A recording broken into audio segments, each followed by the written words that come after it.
इस वीडियो में हम डिस्कस करेंगे कि क्लास 12 सीबीएसई बोर्ड का जो अकाउंटेंसी सब्जेक्ट है इसका सेशन 2022-23 के लिए कंप्लीट सिलेबस क्या होगा, इस सिलेबस को कितनी यूनिट में डिवाइड किया गया है और किस यूनिट का क्या वेटेज होगा आपके एग्जामिनेशंस के पॉइंट ऑफ व्यू से। क्लास 12 अकाउंटेंसी का जो सिलेबस है ये 3 पार्ट में डिवाइड है। 3 पार्ट्स में हमारी 5 यूनिट्स हमें कवर कराई जाएंगी, जिसमें पार्ट ए, पार्ट बी और पार्ट सी दोनों से बहुत बड़ा पार्ट है, क्योंकि पार्ट ए का अकेले का वेटेज है 60 मार्क्स।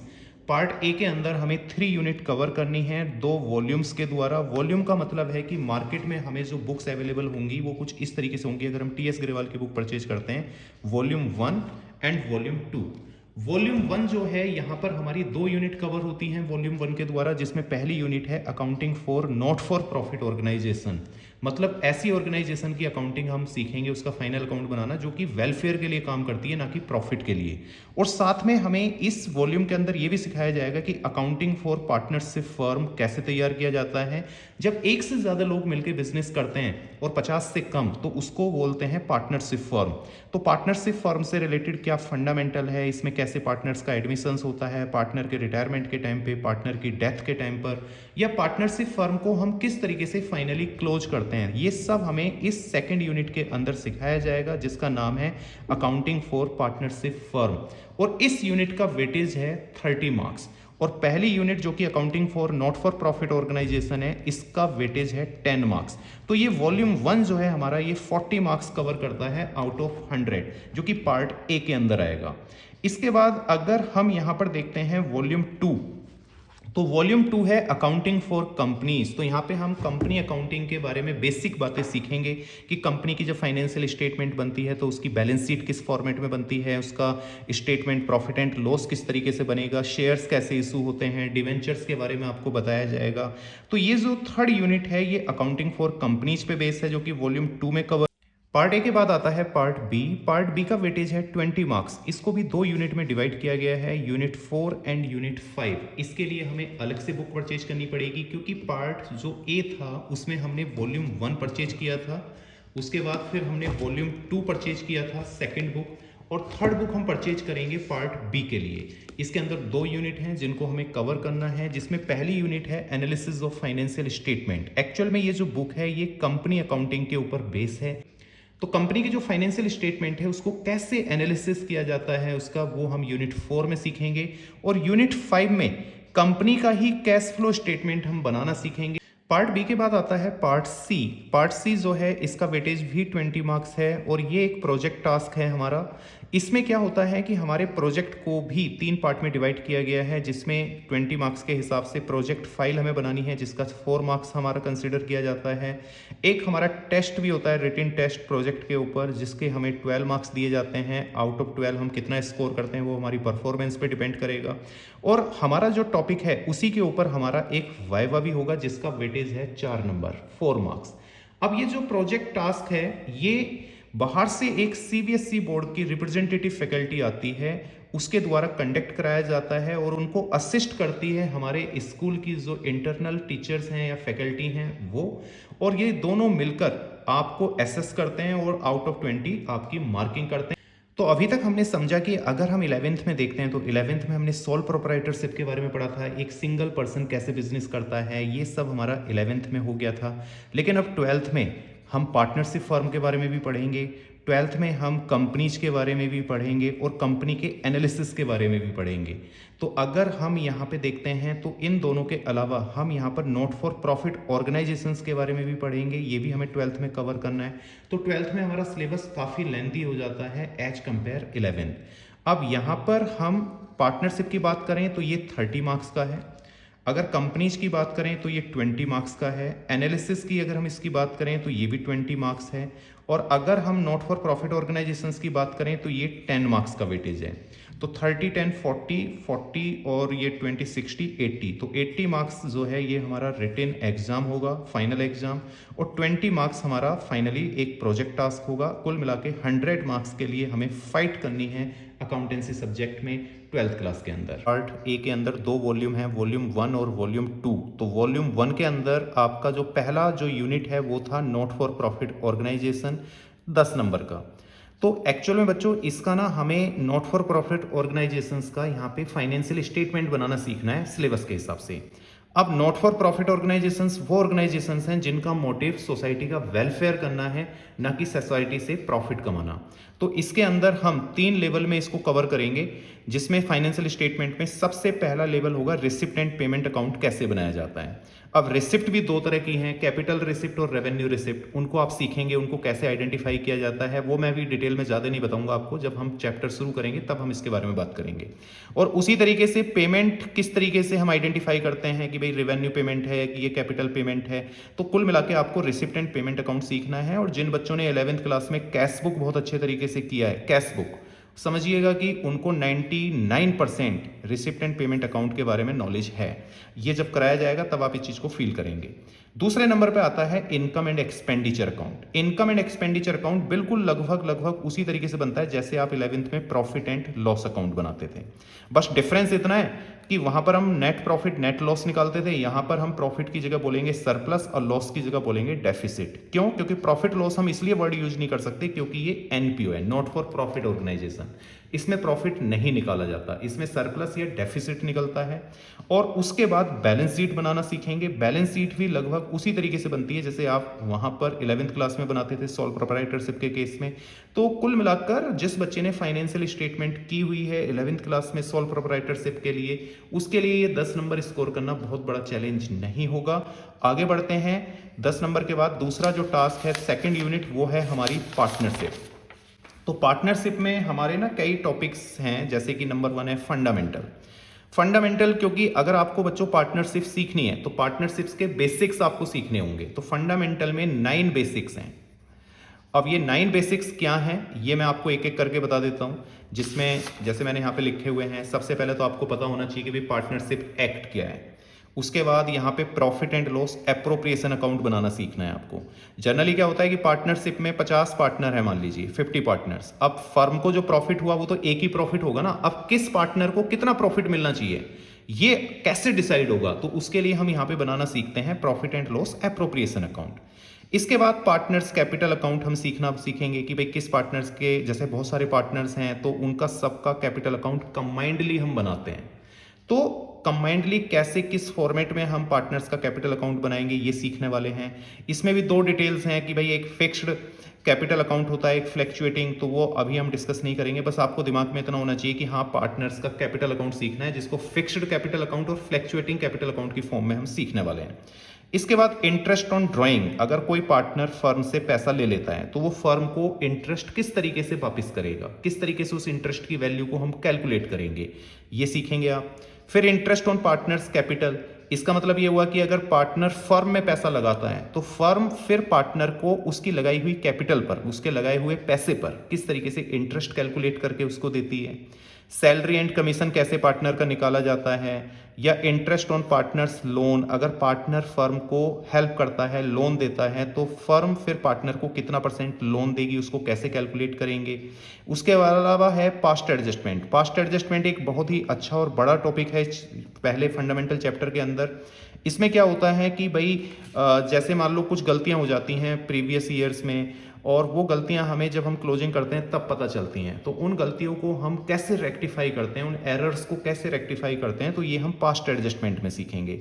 गारंटी ऑफ प्रॉफिट ये भी हम सीखने वाले हैं। इसमें क्या होता है कि कई बार फर्म अपने पार्टनर्स को गारंटी देती है कि फर्म को चाहे प्रॉफिट हो या लॉस हो, आपको इतने % या इतना प्रॉफिट दिया जाएगा। उसके अलावा कई बार पार्टनर्स भी फर्म को गारंटी दे देता है, अर्निंग की गारंटी, कि अगर मैं आपके यहाँ पार्टनर बनूंगा तो मेरी वजह से कम इतना प्रॉफिट या इतनी अर्निंग फर्म को होगी। तो ये जो सारी कमिटमेंट्स हैं इनको किस तरीके से हम अकाउंट की फॉर्म में सॉर्ट आउट करते हैं, ये पहले चैप्टर में हम सीखेंगे पार्टनरशिप फर्म के। इसमें फंडामेंटल इस चैप्टर को बोला गया है सबसे बड़ा और सबसे स्ट्रॉन्ग और इंपॉर्टेंट चैप्टर है आपका ये, क्योंकि ये चैप्टर जिस बच्चे का क्लियर हो जाता है उसको आगे फिर पार्टनरशिप में ज़्यादा इश्यूज या ज़्यादा प्रॉब्लम्स नहीं आती हैं। कि फंडामेंटल बहुत इंपॉर्टेंट चैप्टर है, उसमें पार्टनरशिप एक्ट समझ लेना है, एप्रोप्रिएशन अकाउंट बनाना सीखना है, पार्टनर्स कैपिटल अकाउंट सीखना है, पार्टनर का जो ड्राइंग है उस पर कैसे इंटरेस्ट कैलकुलेट होगा, पार्टनर्स की कैपिटल पे कैसे इंटरेस्ट कैलकुलेट होगा, पार्टनर्स के लोन पे कैसे इंटरेस्ट कैलकुलेट होगा, पार्टनर की सैलरी, पार्टनर का कमीशन कैसे कैलकुलेट करेंगे, जो एरर हुए हैं उनको पास्ट एडजस्टमेंट के द्वारा कैसे सेटल किया जाएगा, रेक्टिफाई किया जाएगा, गारंटी ऑफ प्रॉफिट को कैसे ट्रीट करते हैं और गुडविल कैसे कैलकुलेट करते हैं। इतना सब कुछ सीखने के बाद आपका फिर एक नया चैप्टर आएगा पार्टनरशिप अकाउंटिंग के अंदर, एडमिशंस, कि जब नया पार्टनर आता है तो नया पार्टनर जब आता है ना तो फर्म को रिकॉन्स्टिट्यूट किया जाता है। रिकॉन्स्टिट्यूट का मतलब होता है कि फर्म को फिर नए तरीके से आगे स्टार्ट करते हैं और नई एग्रीमेंट के हिसाब से उसको चलाते हैं। तो रीवैल्यूएशंस के टाइम पे कैसे रीवैल्यूएशन अकाउंट बनाना सीखेंगे आप, ये फर्स्ट टाइम आपके सामने इंट्रोड्यूस होगा।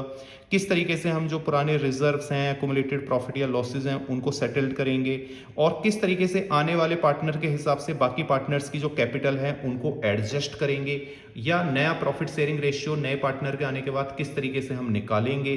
तो ये सब हम एडमिशंस के टाइम पे लर्न करने वाले हैं। उसके बाद आ जाता है रिटायरमेंट और डेथ। मान लीजिए कोई पार्टनर रिटायर्ड कर रहा है, तो जब वो रिटायर्ड करेगा तो हम उसका लमसम अमाउंट कैलकुलेट करेंगे कि भाई इस पार्टनर का इतना पैसा बनता है रिटायरमेंट के टाइम पर, ये इसको देना है। तो कई बार क्या होता है कि फर्म जो पार्टनर रिटायर्ड होता है उसके पैसे को नहीं दे पाती, तो उसके पैसे को फिर फर्म जो है एज ए लोन ट्रीट करती है।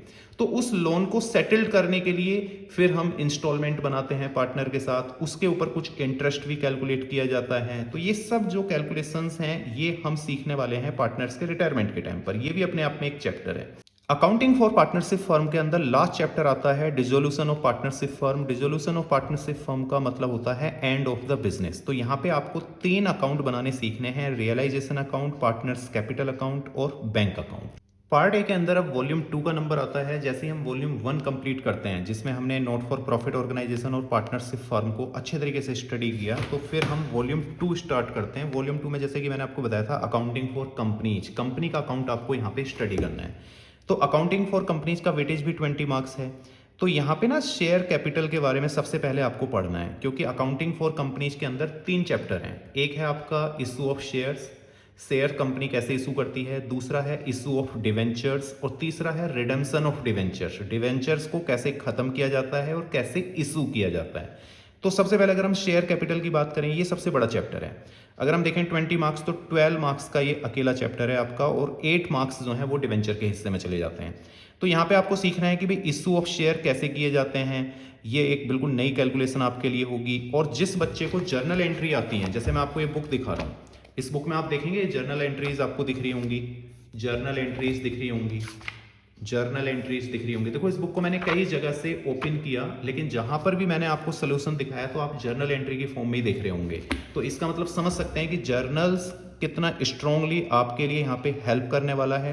तो इशू ऑफ शेयर्स मतलब यहाँ पे ना नॉर्मली हमें जर्नल एंट्री ही हमारे सिलेबस में है, हमें प्रॉपर बिल्कुल बैलेंस शीट नहीं बनानी है हार्डकोर यहाँ पर कंपनीज की, केवल उससे रिलेटेड जो भी एक्शंस हुए हैं उनको कैसे जर्नलाइज करना है इस पर ज़्यादा ध्यान दिया गया है 12th के सिलेबस में। तो अब इशू ऑफ शेयर में आप शेयर्स एट पार इशू कर रहे हैं या एट प्रीमियम कर रहे हैं। मान लो 100 रुपये का शेयर है एक कंपनी का, तो इसको आप 110 रुपये में इशू कर रहे हैं एट प्रीमियम, या 100 पे ही इशू कर रहे हैं 100 का 100 में, जिसको बोलते हैं एट पार। जब कोई फ्रेश शेयर इशू किया जाता है, मतलब first time company share issue करती है, तो उसको डिस्काउंट पे इशू नहीं कर सकती, लेकिन एट पार एट प्रीमियम पे इशू कर सकती है। अब जब शेयर इशू किए जाते हैं तो कई बार ओवर सब्सक्रिप्शन हो जाता है, कई बार अंडर सब्सक्रिप्शन हो जाता है। मान लीजिए कंपनी ने 10,000 शेयर इशू किए और जो एप्लीकेशन जो हमारे पास आई हैं बुकिंग की वो सपोज टू आ गई 11,000, तो ये ओवर सब्सक्रिप्शन हो गया। या एप्लीकेशंस आई हैं केवल 8500 बुकिंग के लिए, तो ये अंडर सब्सक्रिप्शन हो गया। कई बार यहाँ पे कॉल सिनेरियर, कॉल इन एडवांस की एंट्री भी आपको रिकॉर्ड करना सीखना है। कॉल सिनेरियर क्या होता है, मैं सिंपल वे में बता दूं कि अगर मान लो हमारा 1000 रुपये का शेयर है और इस शेयर का पैसा कोई एक साथ नहीं दे पाता, तो कंपनी कहती है इसको इंस्टॉलमेंट में दे दो भैया आप। इंस्टॉलमेंट का मतलब है कि 250 रुपीज़ और 250 रुपीज़ करके 4 बार में दे दो आप इसको। तो अब क्या होता है कि जैसे आप पहले बार का 250 मांगते हैं तो सामने वाला जो पर्सन है, शेयर होल्डर है, वो बाकी का पैसा भी दे देता है। तो उसको बोलते हैं कॉल्स इन एडवांस, कि बिना मांगे आगे की कॉल्स भी आ गई। और कॉल्स इन एरियर इसका अपोजिट होता है। मान लीजिए हमने 250 जो दूसरे वाला नंबर का जो हमारा कॉल था उस पर मांगा तो वो दे नहीं पाया शेयर होल्डर, तो ये कॉल्स इन एरियर है। तो इनको कैसे रिकॉर्ड करते हैं, कैसे कंपनी अपनी बुक में इसको दिखाती है, ये सब हमें सीखना है। उसके अलावा कई बार पैसा मिलता ही नहीं है, शेयर होल्डर हमें एक कॉल का पैसा दे देगा या दो का दे देगा और उसके बाद बाकी की कॉल्स का पैसा नहीं देता, तो उसके शेयर्स को कैंसिल किया जाता है, जिसको बोलते हैं फॉरफीचर ऑफ शेयर। तो ये होता है ट्रीटमेंट ऑफ फॉरफीचर। इसको कैसे किया जाता है, इसकी क्या जर्नल एंट्री है, तो ये काफ़ी अच्छा और इंपॉर्टेंट टॉपिक है, सीखेंगे आप। फिर रीइशू ऑफ शेयर, जब शेयर आप कैंसिल करके कंपनी अपने पास वापस ले लेती है तो फिर उसको मार्केट में दोबारा से इशू करती है। जब दोबारा से इशू करती है तो 3 कंडीशंस पे करती है। एट पार 100 रुपये का शेयर 100 रुपये में, एट प्रीमियम 100 रुपये का शेयर 110 रुपये में, और एट डिस्काउंट पे भी कर सकती है 100 रुपये का शेयर 90 रुपीज़ में। तो इसके अलावा फिर जो शेयर से रिलेटेड जो पैसा आता है वो कैपिटल बनता है। तो कैपिटल को हम बैलेंस शीट में कैसे दिखाते हैं, ये भी हमें यहाँ इसी चैप्टर के अंदर सीखना है। क्या बताया मैंने, इसका वेटेज कितना है, 12 मार्क्स। इसके बाद जो सेकंड चैप्टर होगा इस बुक के अंदर वो होगा इशू ऑफ डिवेंचर। डिवेंचर क्या होता है बच्चों, में बता दूं कि डिवेंचर एक तरीके की बोरोइंग है, लोन है। कंपनी के पास जब पैसा कम पड़ता है ना, तो कंपनी बैंक से पैसा लेती है, फाइनेंशियल इंस्टीट्यूशन से। लेकिन कई बार कंपनी क्या करती है कि बैंक या फाइनेंशियल इंस्टीट्यूशन से पैसा ना लेके लोन फ्रॉम पब्लिक को डिवेंचर इशू कर देती है अपने, और वहां से पैसा बोरो करती है। और डिवेंचर्स को डिवेंचर होल्डर बोला जाता है, जो डिवेंचर्स लेते हैं, और उनको कंपनी बाकायदा इंटरेस्ट भी पे करती है। तो डिवेंचर होल्डर्स की एंट्री कैसे रिकॉर्ड होगी, जब डिवेंचर इशू किया जाता है तो डिवेंचर्स के अगेंस्ट पैसा आएगा, तो सामने वाला जो पैसा लगा रहा है वो डिवेंचर होल्डर है, तो बिजनेस के लिए वो एक तरह की लाइबिलिटी बनेगा। फिर उसको कैसे सेटल किया जाना है, और डिवेंचर को जरूरी नहीं है कि पैसे के बदले में ही इशू किया गया, कि मैंने एक डिवेंचर इशू किया और उसके बदले में मैंने पैसा बोरो कर लिया। डिवेंचर को अदर देन कैश भी इशू किया जा सकता है, एज ए कोलेट्रल सिक्योरिटी भी इशू किया जा सकता है। तो ये बातें मैं अभी डिटेल में नहीं बताऊंगा आपको, क्योंकि वीडियो बहुत लंबी हो सकती है। तो आप ना, जब हम इस टॉपिक को डिटेल में जाकर डिस्कस करेंगे तब इसको सीरियसली ध्यान से देखना और समझना। उसके अलावा एक पॉइंट मैं और बता दूं जो काफ़ी खास कैलकुलेशन है यहाँ पर, कि जब हम डिवेंचर इशू करते हैं तो हम कई बार ना डिस्काउंट पे भी इशू करते हैं। तो जब डिवेंचर, देखो मैंने आपको फिर से मैं रिपीट कर दूं कि शेयर्स जो होते हैं हमारे कंपनी के, वो कभी भी फ्रेश, जो पहली बार जो शेयर्स इशू किए जाते हैं डिस्काउंट पे इशू नहीं किए जा सकते, लेकिन डिवेंचर को कर सकते हैं डिस्काउंट पर इशू। तो जो हमें लॉस होता है उस लॉस को हम कैसे खत्म करते हैं, अकाउंट की बुक में कैसे रिकॉर्ड करते हैं, लॉस का राइट ऑफ कैसे होता है, जैसे कि राइटिंग ऑफ डिस्काउंट और loss on issues of debenture, उसको हम कैसे रिकॉर्ड करेंगे, ये सीखेंगे यहाँ पर। उसके अलावा जो डिवेंचर होल्डर्स हैं उनको इंटरेस्ट जब देगी कंपनी डिवेंचर के अगेंस्ट, बोरोइंग के अगेंस्ट, तो उस इंटरेस्ट को कैसे कैलकुलेट किया जाएगा, कैसे रिकॉर्ड किया जाएगा, कैसे सेटल्ड किया जाएगा, उसकी एंट्री भी हम यहाँ पे सीखने वाले हैं। देन इसके बाद आ जाता है रिडेम्पशन ऑफ डिवेंचर्स। ये थर्ड चैप्टर है और बहुत छोटा सा चैप्टर है ये। इसमें आपको सबसे पहले सिखाया जाएगा कि रिडेम्पशन ऑफ डिवेंचर कितने तरीके से हो सकता है, लॉटरी मेथड के द्वारा या लमसम, बहुत तरीके से इसके 4 मेथड हैं जो सिखाए जाएंगे। आई थिंक आपके सिलेबस में 2 ही मेथड आने वाले हैं, तो अभी हम मेथड के बारे में ज़्यादा बात नहीं कर रहे हैं। लेकिन जब हम रिडेम्पशन ऑफ डिवेंचर करते हैं तो हमें यहाँ पे 2 रिजर्व बनाने होते हैं। एक रिजर्व होता है डिवेंचर्स रिडेम्पशन रिजर्व, एक होता है डिवेंचर्स रिडेम्पशन इन्वेस्टमेंट।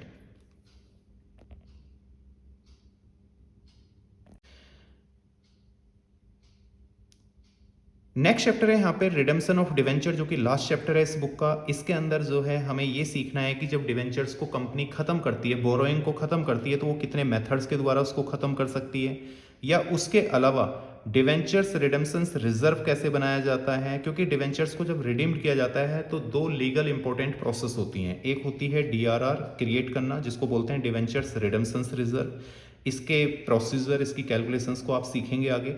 उसके अलावा DRI डिवेंचर्स रिडेम्पशन इन्वेस्टमेंट, ये बहुत सिंपल से पार्ट हैं। बस मैं शॉर्टकट में बता दूं कि जो डिवेंचर्स जो हम रिडीम्ड करने जा रहे हैं उसकी एक वैल्यू हमें पहले से ही पता होता है एज ए कंपनी, तो उसके अगेंस्ट 25% का DRR बनाते हैं, और जितना डिवेंचर्स हम रिडीम्ड करेंगे उसके अगेंस्ट हम एक स्पेसिफिक परसेंटेज में DRI बनाते हैं, डिवेंचर्स रिडेम्पशन इन्वेस्टमेंट। तो ये आप कैसे कैलकुलेट करेंगे ये आपको यहाँ थर्ड चैप्टर में सीखना है। पार्ट ए के बाद आता है पार्ट बी। पार्ट बी का वेटेज भी 20 मार्क्स है, और पार्ट बी है आपका analysis of financial statement. Analysis of financial statement को 2 यूनिट में डिवाइड किया गया है, यूनिट 4 एंड यूनिट 5। यूनिट 4 के अंदर सबसे पहला जो चैप्टर है उसमें आप कंपनी की जो फाइनेंशियल स्टेटमेंट बनती है तो उसके जो फॉर्मेट्स हैं उसको आप सीखेंगे। तो जिसमें पहला फॉर्मेट आपको सिखाया जाएगा बैलेंस शीट का फॉर्मेट, दूसरा सिखाया जाएगा स्टेटमेंट प्रॉफिट एंड लॉस का फॉर्मेट। बस थोड़ा सा डिफरेंस है, जैसे 11th क्लास में क्या करते थे आप कि भाई आप जो सीखते थे बैलेंस शीट बनाना वो हॉरिजॉन्टल होता था, इस तरफ होता था असेट्स राइट साइड में और लेफ्ट साइड में होती थी लाइबिलिटी। इसमें क्या है कि यहाँ पर जब आप कंपनी की बैलेंस शीट बनाएंगे तो ये वर्टिकल फॉर्म में बनेगी। वर्टिकल फॉर्म का मतलब होता है कि एक ही तरफ आपका लाइबिलिटीज और उसके नीचे आपका असेट्स आ जाएगा। तो मतलब वर्टिकल फॉर्म में आपको इसके फॉर्मेट को बनाना सीखना है। अब इसमें कौन कौन से मेजर हेडिंग्स हैं, कौन कौन से सब हेडिंग्स हैं, सब हेडिंग्स के अंदर क्या क्या आता है, तो अच्छी खासी प्रैक्टिस इलस्ट्रेशंस के द्वारा आपको करा दी जाएगी और रियली आप बड़ा एंजॉय करेंगे इस चैप्टर को। ये मैं अपने एक्सपीरियंस से कह सकता हूँ। जैसे कि बहुत सारे आइटम्स हैं, उनके मेन हेड्स क्या होंगे, सब हेड्स क्या होंगे, ये सब आपको यहाँ पे डिस्कस करने हैं। तो बस इतना ही है इस चैप्टर में। उसके बाद आपको ना यहाँ पे कंपैरेटिव स्टेटमेंट सिखाई जाएगी और कॉमन साइज स्टेटमेंट सिखाई जाएगी। मतलब 2 साल की बैलेंस शीट दे दी जाएंगी आपको किसी कंपनी की और बोला जाएगा कि दोनों साल में क्या चेंजेस आए, assets versus assets, liability versus liability. तो वो जो चेंजेस हैं वो फेवरेबल हैं, अनफेवरेबल हैं, तो उनको स्टडी करना आपको सिखाया जाएगा। तभी तो आप एनालिसिस कर पाएंगे फाइनेंशियल स्टेटमेंट का। भाई जब आप कंपैरिजन करेंगे तभी तो एनालिसिस आएगा निकल कर। तो ये आपको सीखना है। उसके बाद यहाँ पे अकाउंटिंग रेशियो बड़ा मेजर चैप्टर है आपका। तो यहाँ पे आपको 4 मेजर रेशियोज आपके सिलेबस में हैं, liquidity, solvency, activity and profitability. इन सभी रेशियोज के अंदर सब रेशियोज हैं, उनके फार्मूलाज हैं, उन फार्मूलों के ऊपर बहुत सारे इलस्ट्रेशंस हैं। तो इन सब पे आपको प्रैक्टिस करनी है। अकाउंटिंग रेशियो के बाद यूनिट 5 का नंबर आता है। यूनिट 5 में आपका जो है कैश फ्लो स्टेटमेंट आपको सीखना है। कैश फ्लो स्टेटमेंट में आपको बस इतना सीखना है कि जो कंपनी है उसका कैश का इनफ्लो कैसे हो सकता है, किस किस कंडीशंस में हो सकता है, और आउटफ्लो किस किस कंडीशंस में हो सकता है। तो जो कंडीशंस हैं वो 3 एक्टिविटीज में डिवाइड है: operating activity, investing activity, financing activity. तो सबसे पहले तो आपको ये सीखना है कि कौन सी एक्टिविटी इन तीनों में से किस कैटेगरी से रिलेटेड होगी। तो उसके लिए बहुत सारे एग्जांपल्स आप करेंगे, केवल एक्टिविटीज को आइडेंटिफाई करना सीखेंगे आप। फिर आप ये सीखेंगे कि किस कंडीशंस में पैसे का इनफ्लो हो रहा है और आउटफ्लो हो रहा है, उसको कंपेयर करना सीखेंगे। तो यही सब कुछ लगभग आपको कैश फ्लो स्टेटमेंट यूनिट के अंदर सिखाया जाएगा। और ये जो यूनिट है काफ़ी इंपॉर्टेंट और मोस्ट डिमांडिंग यूनिट होती है, क्योंकि इसका वेटेज काफ़ी ज़्यादा है। लगभग 6 मार्क्स का एक क्वेश्चन आएगा आपका इसका न्यूमेरिकल, और 2 मार्क्स का इससे आपका एक एक नंबर का क्वेश्चन आएगा 8 मार्क्स। और 2 मार्क्स जब आपका वाइवा लिया जाता है, तो वाइवा के टाइम पर जब प्रोजेक्ट कंपैरिजन होता है, प्रोजेक्ट सबमिशन होता है आपका, उस वक्त भी नंबर 2-3 नंबर ये जो यूनिट है कवर कराती है आपकी। तो कुल मिला के 10 नंबर ओवरऑल इस यूनिट का भी वेटेज है आपके एग्जामिनेशंस के पॉइंट ऑफ व्यू से। अब लास्ट में आपका प्रोजेक्ट है, और प्रोजेक्ट के बारे में मैं आपको स्टार्टिंग में ही बता चुका हूं। तो थैंक यू स्टूडेंट, अब आपने काफ़ी कुछ समझ लिया है सिलेबस को लेकर। आप इसी हिसाब से आपको साल भर स्टडी करनी है और अपने आप को तैयार करके रखना है। अगर ये वीडियो आपको समझ में आती है और आप अदर सब्जेक्ट का भी सिलेबस मुझसे चाहते हैं तो आप जरूर कमेंट्स करें, और प्लीज़ इस चैनल को भी सब्सक्राइब कर लें, लाइक कर दें इस वीडियो को, कमेंट्स भी कर सकते हैं तो कर दें, ताकि मेरे को मोटिवेशंस मिले और मैं इसी तरीके की वीडियो आप लोगों के लिए बनाता रहूँ।